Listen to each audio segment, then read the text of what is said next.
Eles disseram que eu não sou de lutar. Eles disseram que eu não posso ser. Eles disseram que eu não passo de.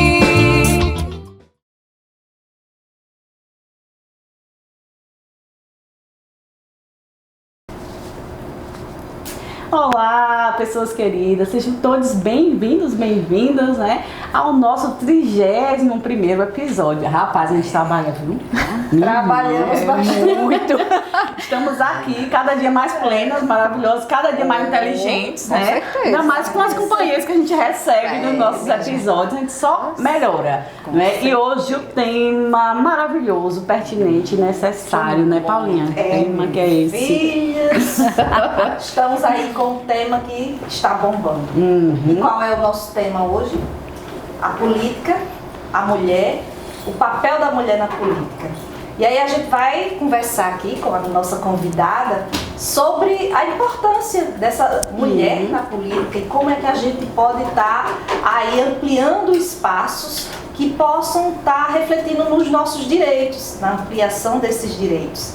Então a gente vai conversar bastante sobre isso. Acompanha nós aqui, que a gente vai conversar coisas bem interessantes, né? E a gente tem um objetivo, né? Um objetivo bem claro, assim, que é mostrar o quanto que a politização, principalmente de nós mulheres, é decisória, assim, pra gente eleger, de fato, políticos e políticas que tenham uma política progressista, né? Que sirva para nossa evolução, né? A evolução de uma sociedade melhor. Eu sei que vocês estão bem ansiosos para saber um pouco mais da Anaí, né? Deixa a Rosa apresentar. Como sempre, né? Sejam todos e todas bem-vindas. E assim, lógico que as desmedidas não ia deixar passar essa fase, né, aí de segundo turno sem falar um pouquinho de política, né, minha gente? E para conversar com alguém, né, que entende dessa coisa da política, né? Tô ansiosa, viu? Já não falou tão de você. Pois não, vamos a minha amiga Anaí Bezerra, né, que é psicóloga, mestra em educação, integrante do GEMA, UFPE, do Núcleo Feminista de Pesquisa em Gênero e Masculinidade, professora feminista, ativista pelos direitos LGBTQIA+.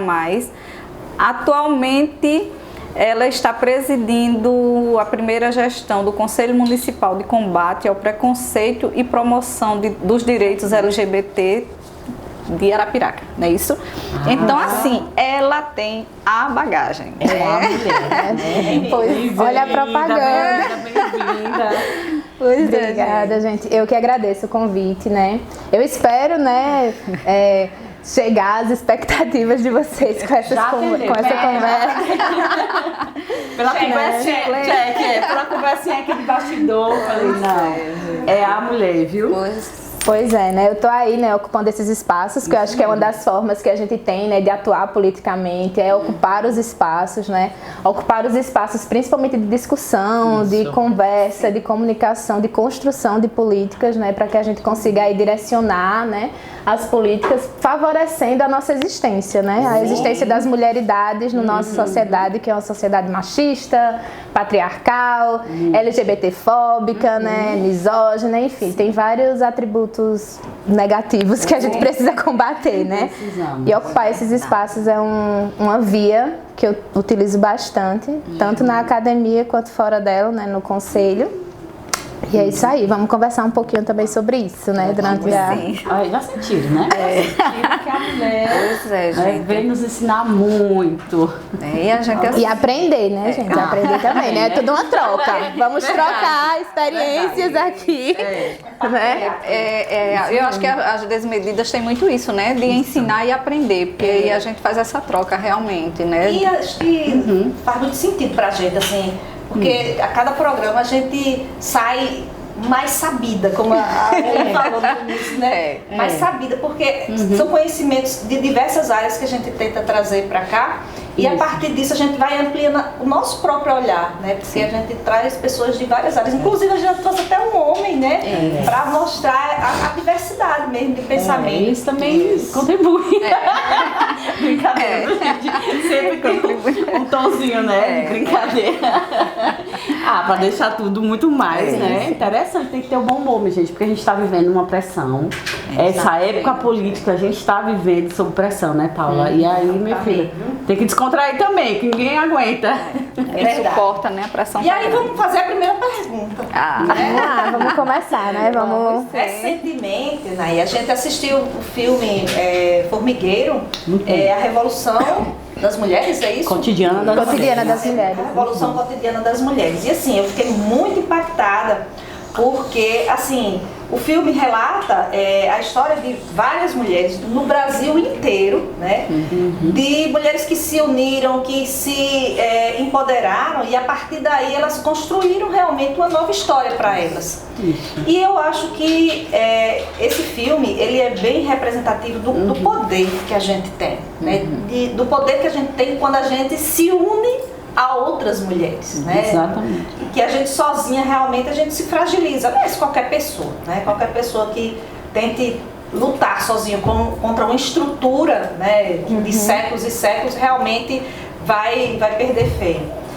E aí, assim, a gente precisa entender como é que essa construção, né, de uma sociedade melhor, ela pode acontecer por meio do voto. Isso é possível? Você acha que isso é possível? Eu acho totalmente possível e eu acho palpável, inclusive, né? A gente tá próxima aí de uma eleição de virada. Isso. Né? Fica a dica. E vejam só, né? Quando a gente pensa no voto das mulheres, né? Se a gente observa o perfil, né, dos votos válidos, né, o perfil do eleitorado, né, brasileiro atualmente, a gente tem aí um percentual, né, de mulheres, né, acima dos 50%, e, se eu não me engano está em torno de 52% de mulheres aptas a votarem. Então, já o percentual, a gente já tem essa potência de mudança, né? Somos a maioria. Isso, somos a maioria, né? E aí a gente tem também um detalhe, né, nessa estruturação de quem são essas mulheres, porque a gente bota nessa conta aí especificamente mulheres cis, né? Mas aí a gente tem também aí uma adição, né, de mulheres trans, mulheres travestis, que estão aí nessa soma desse voto, né, de mulheridades para buscar essa transformação. E só que eu acho que tem uma questão assim que eu fico refletindo muito assim quando fala sobre voto, né, que a gente vem num processo de estigmatização tanto do que é política quanto do sentido e do valor do voto.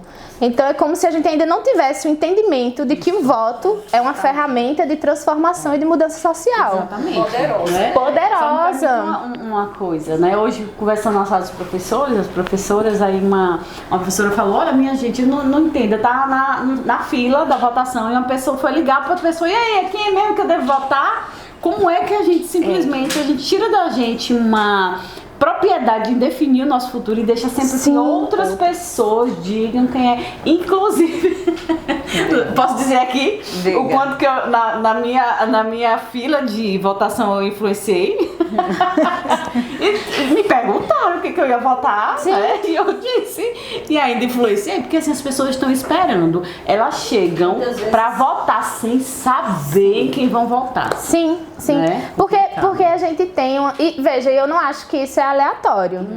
Eu não acho que essa construção de uma significação negativa sobre política e sobre voto é aleatório. Eu acho que faz parte de todo um projeto de despolitização de uma camada maior da sociedade brasileira para estar interferindo em como que as construções políticas se dão, né? Porque o voto, ele é essa ferramenta de transformação social, mas a gente precisa se apropriar disso enquanto uma ferramenta de transformação, né? E aí já pensou, né, se a gente leva mesmo ao pé da letra o que diz lá na Constituição de que todo o poder emana do povo, né? O quanto que isso é transformador, empoderador, né? E o quanto que isso pode provocar e mudar todo o contexto. Né, que estão aí sim. Certo. Eu vi na internet uma postagem que eu estava procurando camisas, né, para ir para o dia da votação. E aí, eu vi na internet uma que falava o seguinte, tinha uma urna eletrônica e falava exatamente assim: tu te tornas responsável eternamente por quem eleges. Né? Fazendo aí uma pegada, né, com o Pequeno Príncipe. Exato. Que também tem a ver, né, com o contexto social e tudo mais. E aí, eu acho que a gente tem que se apropriar disso. De que a gente é responsável por quem a gente dá poder. Né? Para quem a gente instrumentaliza de poder gerir e organizar a sociedade que a gente vive. E as mulheres têm esse potencial decisório, de fato, decisório, né? E não é só um jargão vazio. Não. De fato, principalmente vocês enquanto psicólogas, aqui, assim, psicanalistas, sabem assim, a importância nesse momento que o sujeito e a sujeita têm, né? Aquela valorização de dizer, peraí, eu posso sim escolher um futuro. Isso não é uma coisa assim vazia, é apenas um jargão sem sentido. Se as pessoas realmente se apropriarem desse valor que a gente tem, decisório, do quanto que cada um de nós é importante nesse corpo coletivo, as coisas seriam bem diferentes, né? Sim. O problema está em isso acontecer, isso se materializar, né? Porque são tantas forças contrárias, né? São tantas forças que impedem a mulher de ter essa participação efetiva na política, né? Por conta até dessa despolitização, que ela acaba muitas vezes realmente, não, pra quê? É todo mundo corrupto, é todo mundo isso, é todo mundo aquilo, coloca tudo num cesto só, e a partir daí ninguém fala mal, ou todo mundo fala mal de todo mundo, né?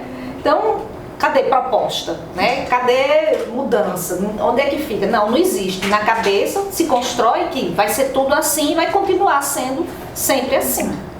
E aí entra numa questão também sobre a sociedade, né? Esse potencial que a gente tem de transformação da sociedade através do voto, mas também entra que tipo de sociedade também que a gente está querendo mudar, né? Ou se está querendo mudar, né? Exatamente. E aí também pensar nesse voto, esse voto, né, que nós mulheres, né, em todas as suas expressões tem, né, de potência, de transformação, pensando no tipo de sociedade que a gente quer, né, pensando que é uma sociedade, pelo menos a que eu quero, né, a que eu busco, é uma sociedade que tem uma possibilidade de futuro. Eu sempre penso nisso, assim, de que o meu voto é o voto por um projeto político que possibilite um futuro. E aí um futuro para as diversas pessoas que existem no mundo, né, um futuro de muitos e de muitos, né, não um futuro só individual, né, assim, restrito, né, que a gente visualiza só assim, né, no nosso só no círculo. Espaço, né? Sim. Mas no todo, né? Cria-se muito a ideia de, não, vou aqui visualizar somente o que está bom, eu vou cuidar da minha vida e cada um que cuide da sua, né? Que é uma proposta bem individualista, assim, individualista realmente, porque as forças que existem ali são muitas vezes muito fortes para você sozinha lidar. Se você se deu bem na vida e construiu ali um patrimônio, ok, você vai conseguir, né, se safar das situações difíceis da vida. Mas quem não construiu? Quem não tem o poder econômico? Verdade. Eu tava lembrando também, enquanto ela falava, de uma questão. Porque muita gente fala assim, né? Além de, todo mundo rouba, não tô nem aí pra política, isso é bobagem. Costuma dizer assim, também vocês não vão ganhar nada, tanto faz, ganhar ou perder, você vai estar... Não é assim. É como se você banalizasse o poder da política. Né? E não entendesse que, de fato, se você, desde o comecinho, souber a importância da política, a gente pode, sim, fazer parte dessa política mais ativamente, e aí poder cobrar.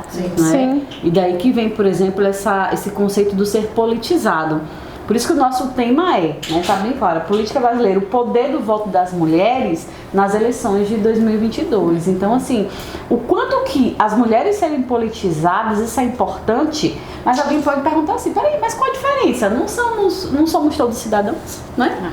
Tanto faz, homem e mulher, a gente não é um voto só, mas o que a gente precisa entender é o seguinte, qual é a diferença que a gente está ressaltando aqui nessa temática do voto feminino?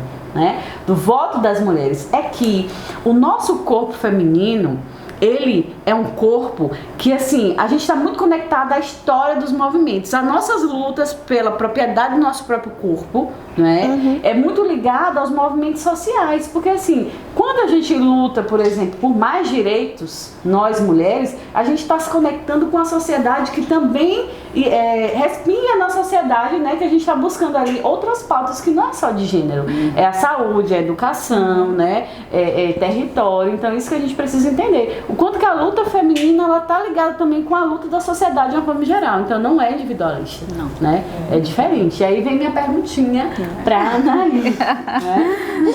Anaí, na sua opinião, você acha que nós, mulheres brasileiras, somos politizadas, assim, o que seria assim, esse que a gente está chamando de politizado? Né? Vamos dar uma discutida aqui, porque a gente diz, a gente sempre diz, tem uma consciência política, mas o que realmente é ser politizado? Será que nós somos? Nós aqui, nós quatro? Será, né? Então, uma pergunta bastante complexa, né? Parece que não, só que não, é bastante complexa, né? Complexa. Pergunta de um filósofo, minha filha. Não é? Tem que ser, né? Vejam, quando eu penso, né, sobre essa questão da politização, aí eu vem à mente assim algumas questões, né? Primeiro, assim, que eu acho que tem muitas coisas que estão aí entrelaçadas no que a gente chama de politização, né? Tem o que a gente entende que é política, tem o que a gente entende que são as articulações ideológicas que estão aí estruturando o nosso campo social, e não é somente partidário, tá? Não, ideologia não tem a ver com partido, né? A gente tem o hábito também de colocar isso, né? De que ideologia é uma coisa, né? Mas não, todo mundo vive sobre uma égide ideológica, tá? Todo mundo, até os que dizem que não tem ideologia. Deixa eu fazer só um trocadilho, adoro, nas falas do sei povo. disso. Né? Ela disse, não é a política partidária, mas ao mesmo tempo é tomar partido. Sim, Ser sim. politizado é tomar partido. Sim. Não significa que você seja filiada a um partido político. Sim. Partido no sentido mais amplo de que é eu saber exatamente ter claro. Né? Onde é que eu tô, né? Que Isso. lado eu tô, onde é que eu tô fazendo minhas conexões aqui, que tem a ver com o que eu penso, com o que eu acho. Isso. Quais são os meus valores? O que é que eu penso que deve ser priorizado na sociedade? E aí, quando você fala sobre isso, pegando uma questão que eu estava pensando sobre a complexidade do que é ser politizado, né? Porque, por exemplo, a gente faz muito essa correlação de que política e politização tem a ver com atuação partidária, atuação institucionalizada, né? Isso. E que tem a ver com essa capacidade que a gente tem de racionalização, né? Política tem muito essa coisa de puxar para racionalização, é o que faz do ser humano um ser humano racional, né? A sua capacidade política. Isso. E aí Aristóteles agora. Né? Eu estudei. Político. Eu estudei, mulher, pra mim. Tem umas coisas a cortar, né, minha gente? Veja. Eu acho lindo tudo isso. Vejam só. Mas é porque eu fiquei pensando muito nessa pergunta, porque ela é muito complexa. E aí vem uma coisa que eu até falei para os meus alunos e para as minhas alunas esses dias, assim, de que a gente também, como desmistificar o voto, a gente também tem que desmistificar o que é política. Isso. Porque o sentido que a política vem ganhando ultimamente é um sentido que provoca afastamento. E, querendo ou não, provoca um afastamento também das estruturações que formam essa politização, né?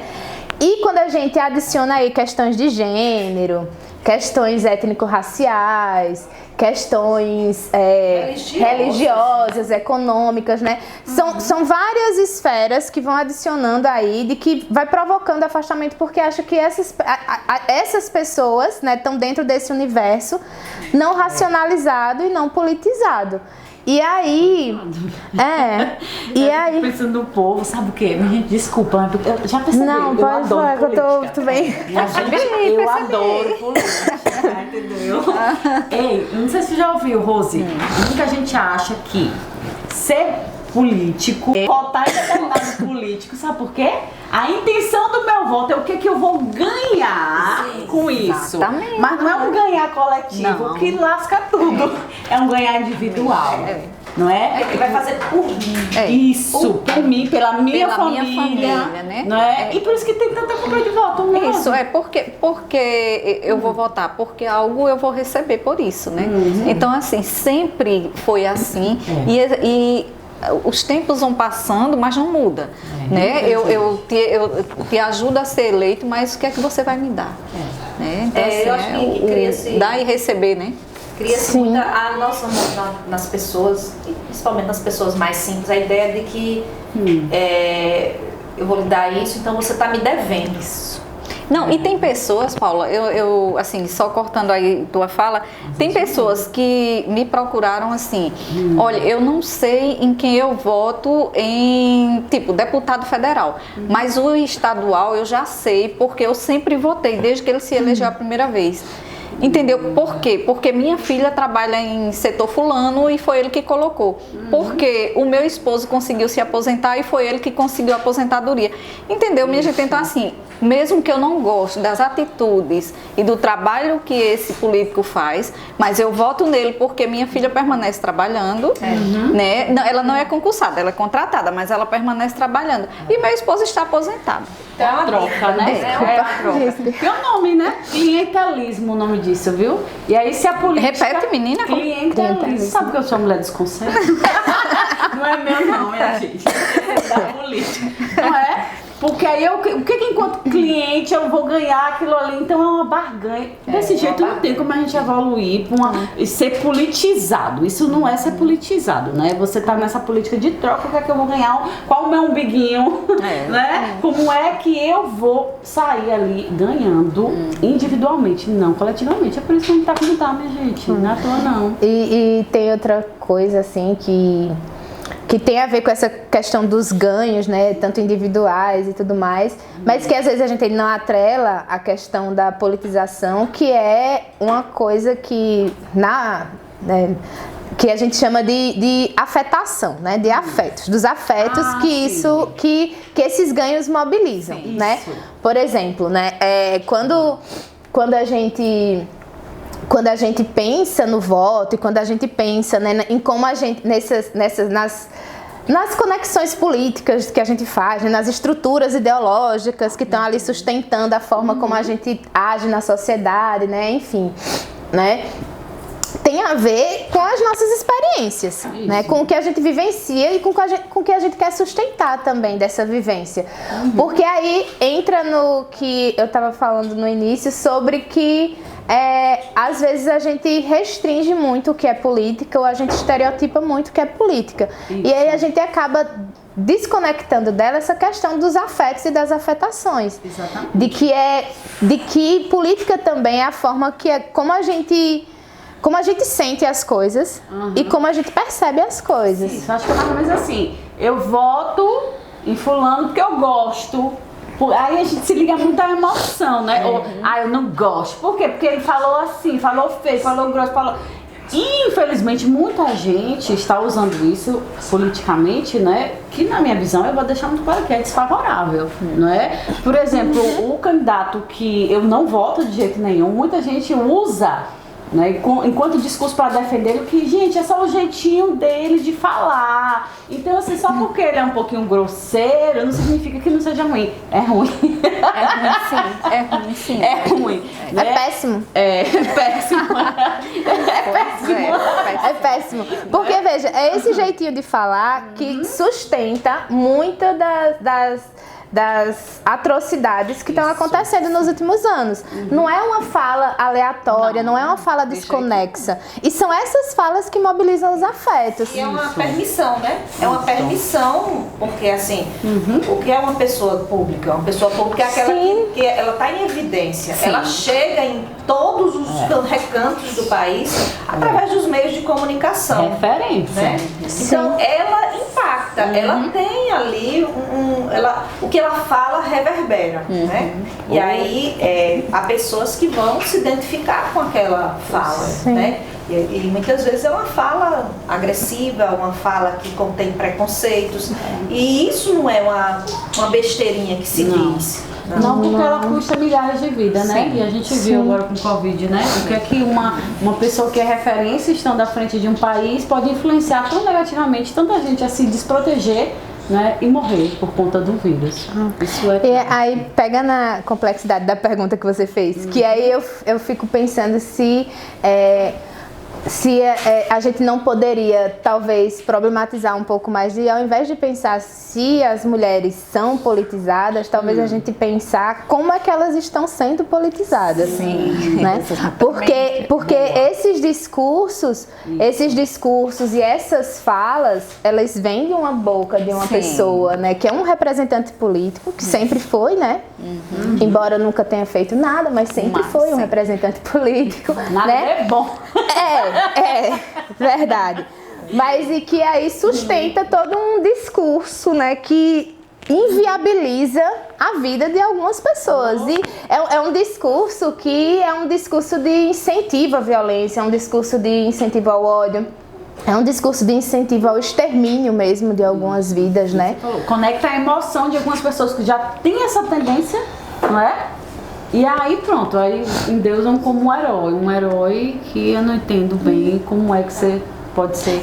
Ele legitima, né? Ele legitima os discursos, que são discursos que, como a gente tem uma sociedade ainda com uma estrutura machista, patriarcal, Encontrou solo misógina, fértil, né? Isso, solo fértil e que legitima, sabe? Que dá a você o aval de falar aquilo ou de fazer aquilo, né?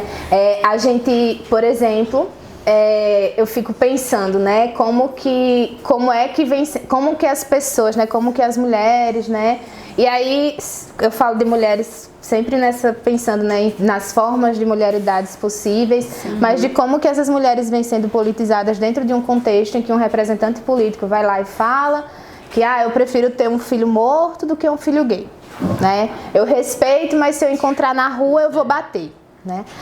Vamos metralhar a petralhada inteira, né? Vejam como isso se materializou nos últimos anos. É só a gente ver o alto índice de feminicídio, por exemplo, né? Que aí a gente resgata aquela infame frase de eu só não te estupraria porque você não merece, né? Então o alto índice de feminicídios, o alto índice de LGBTfobia, de assassinatos contra pessoas LGBT, né? Eu sempre falo isso nos lugares que eu vou, que nós somos o país que mais mata pessoas LGBT no mundo, né?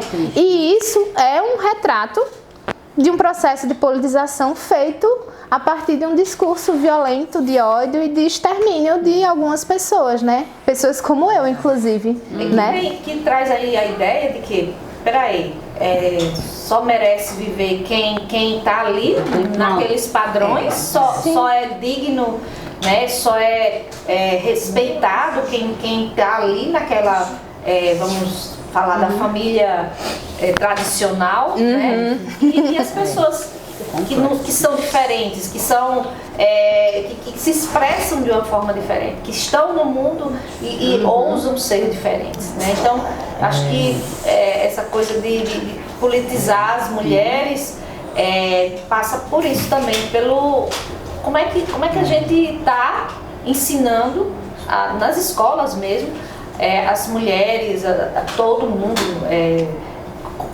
como é que essa participação política se efetiva e pode transformar, né? Eu acho que a gente ainda está muito no início, muito embrionário essas questões nas escolas. Minha gente, é bem complexo toda essa questão, né? Da gente tentar falar sobre política, politização, poder do voto, poder da mulherada, nosso poder nisso aí. E aí a gente tem uma grande responsabilidade essas eleições agora, viu? 2022, veio que veio, segundo turno então, né, Rose? Minha gente, olha que foram muitas surpresas aí nesse primeiro turno, né? E lógico que eu não ia deixar de fazer a minha pergunta, Anaí, né? Ô, Anaí, diz aí qual a tua análise do primeiro turno das eleições. Vai, joga aí essa... Não, joga aí não, pega essa bomba, né? Pega e joga. Foi muito complexa essa conversa, né? Não foram? Veja, eu acho que a gente teve, né, boas e más surpresas, né? Eu acho que assim, pensando localmente, né, aqui, estadualmente, eu acho que a gente teve muitas surpresas, Né?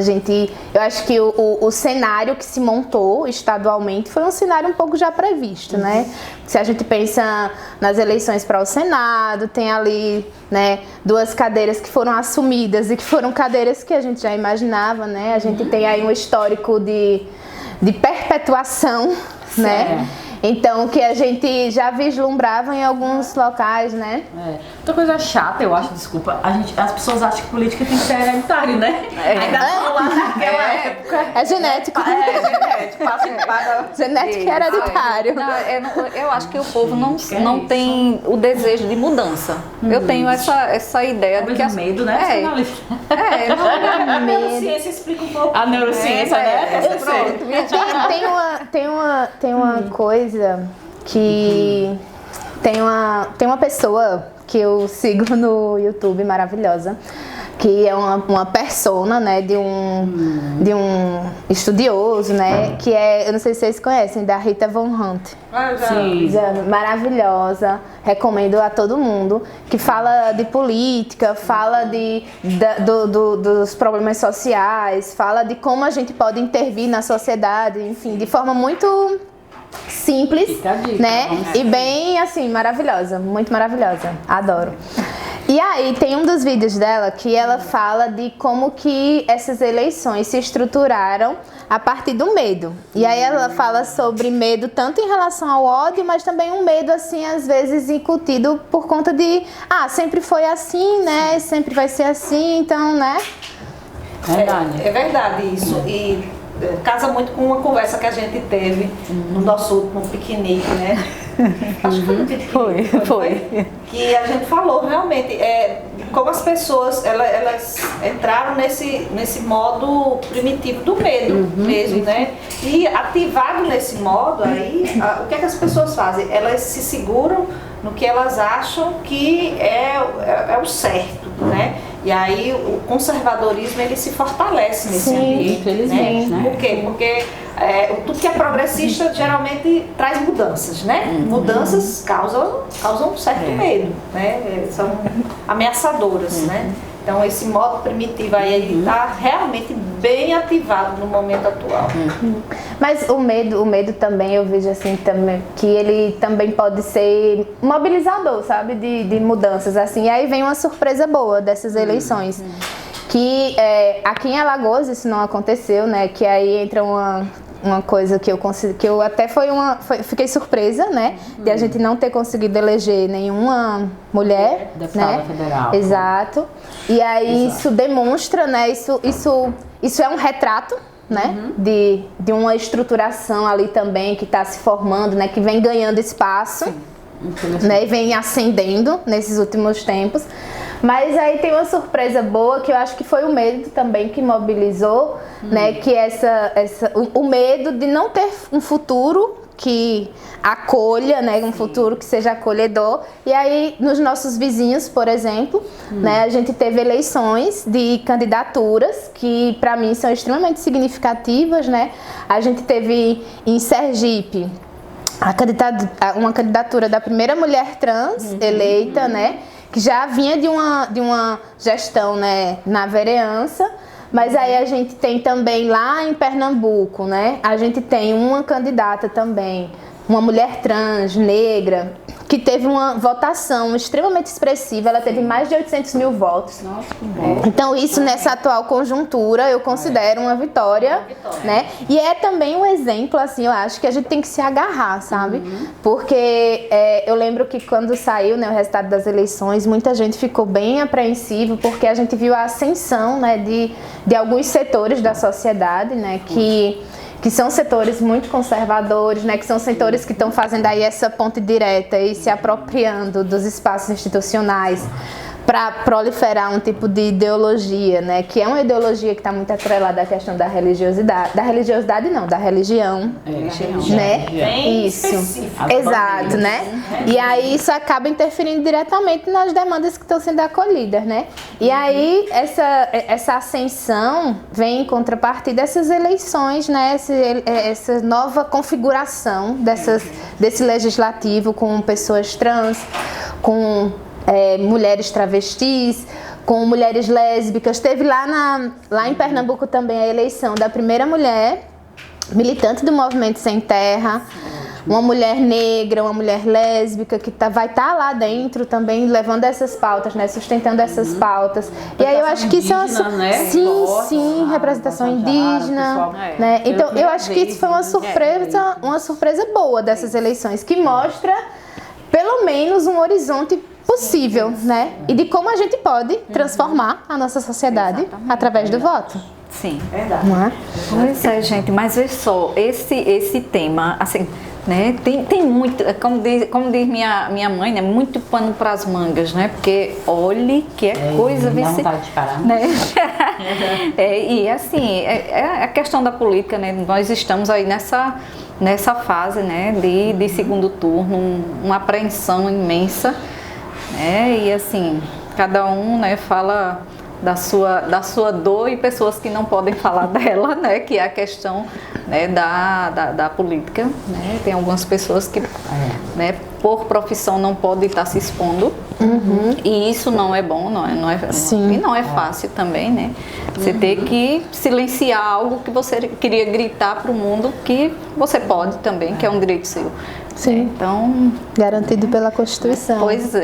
Que é o que rege este país. Exatamente. Quer não, nossos corpos femininos ainda estão, em grande medida, submetidos aos corpos masculinos. Sim. E quantas de nós, né, embora lá na urna seja você com você mesmo, na urna, mas você precisa, às vezes, fingir por parceiro, né, geralmente, que você vai votar em determinado candidato. E aí eu vi vários vídeos. Eu achei maravilhoso. Tem um vídeo que eu vi maravilhoso. O homem é o fulano, né? E o cara que representa bem ele, o machão branco, né? E aí a mulher por trás diz, não. Mas na frente dele ela não pode expressar. Então como é que essa mulher vai fazer política? Como é que essa mulher vai ser politizada se em grande medida a gente ainda está subordinadas e dominadas, né? Pelo poderio masculino. Isso é difícil. Mas aí a gente precisa gravar outros programas também, né? Mais sobre política.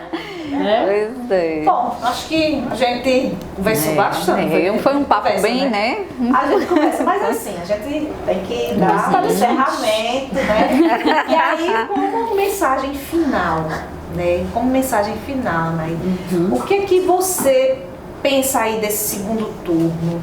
O que é que você entende qual o papel da mulher aí nesse segundo turno? Como a gente, aí volta para como a gente conversou, né? Eu acho que o papel das mulheres, né? E aí eu queria ampliar, assim, né? Dessas expressões de mulheridades, mas também o papel de pessoas, né? Que estão ali nesse enfrentamento direto, né, com esse projeto político que a gente está vivenciando desde 2018, que é um projeto político que faz morrer e não viver. Então, eu penso muito que agora chega a hora da gente tentar, né, refletir sobre qual que é o projeto político que a gente quer, né? Sim. E aí, tem uma autora que eu gosto muito, eu trouxe uma pergunta dela, na verdade, né? A autora é Audre Lorde, e aí ela fala o seguinte, né? Como podemos usar as diferenças entre nós nas batalhas comuns por um futuro habitável? E aí eu queria deixar essa pergunta como mensagem, né? Uma pergunta para que todo mundo que está assistindo reflita, né? Qual que é o futuro habitável que a gente quer, né? E qual que é o projeto político que estrutura esse futuro? Pensando que esse futuro é um futuro habitável para muitos, não somente para um tipo de pessoa, para um tipo de projeto de nação, né? A gente precisa pensar num projeto aí, né, que viabilize as vidas das pessoas, que viabilize que as pessoas vivam, né? E não que, por exemplo, estejam aí, né, como a gente está agora, né? Se a gente quer, né, uma mudança ou se a gente quer uma manutenção. Uma manutenção do que se tornou agora o nosso país, né, de voltar ao mapa da fome, né? A gente tem aí atualmente mais de 30 milhões de pessoas passando fome, né? Se a gente quer esse projeto político que ainda continua fazendo piada, né, dos mais de 600 mil pessoas que morreram numa pandemia que era possível de ser evitável, essa quantidade de mortes, né? Ou se a gente quer um projeto político que acredite na ciência, que acredite nas pessoas, que valorize a vida, que valorize o ecossistema, enfim, né? A educação, sim. Se a gente quer um projeto político que fez mais universidades, inclusive eu e meus irmãos estudamos na interiorização, então, enfim, né? Eu acho que a gente tem que pensar muito nisso. Qual que é o projeto político que a gente quer, pensando que a gente precisa vislumbrar um futuro habitável, né? Eu queria acrescentar uma coisinha aí. Quando eu penso isso, eu penso também no futuro, nos meus filhos, né? Que mundo é esse? Eu não vou viver para sempre. Né? Eu vou sair de cena. E aí, os meus filhos, os filhos dos meus filhos, que mundo é esse que eu estou deixando para ele, né? E aí me vem essa responsabilidade, assim, de as pessoas, é com mais violência ou com menos violência que eu quero esse mundo? É pensando só em mim que eu vou conseguir resolver os problemas, ou é pensando no mundo maior, no mundo mais coletivo? Então, eu acho que trazer isso para um olhar assim, poxa, que mundo é esse que eu deixo para o meu filho, para os meus filhos? Eu acho que vale essa reflexão para esse segundo turno. Verdade, né? Futuro habitável, achei perfeito. Achei perfeito essa frase, né? Do futuro habitável. Acho que é pensar nessas gerações por vir, né? E só pegando o gancho do que você falou, com mais violência, com menos violência. Óbvio, com menos violência. Lembrando que violência só gera mais violência. Com certeza. E nós precisamos, né, fazer essa análise do que realmente nós queremos, né, para as gerações vindouras. Então, assim, deixa aí essa reflexão, né, para o nosso público, né, e que reflitam realmente de forma inteligente, né?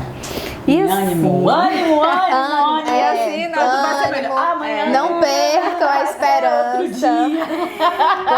Esperançar é preciso. Esperançar é preciso. Não percam a esperança. E assim, né? Nós estamos terminando o programa, né? E agradecendo a Anaí, né, imensamente. Eu que agradeço, por aceitar o nosso convite e agradecer. Estava bem tensa no início, mas depois foi.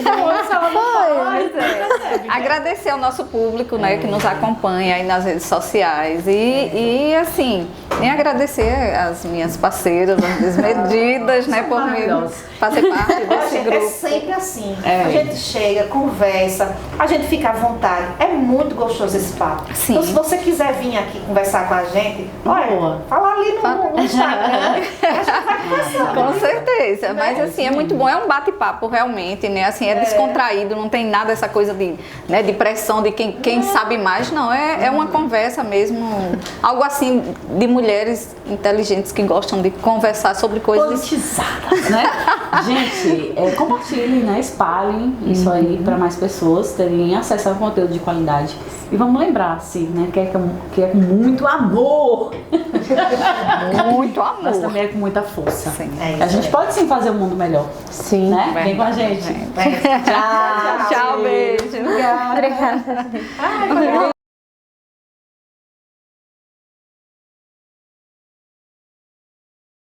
Eles disseram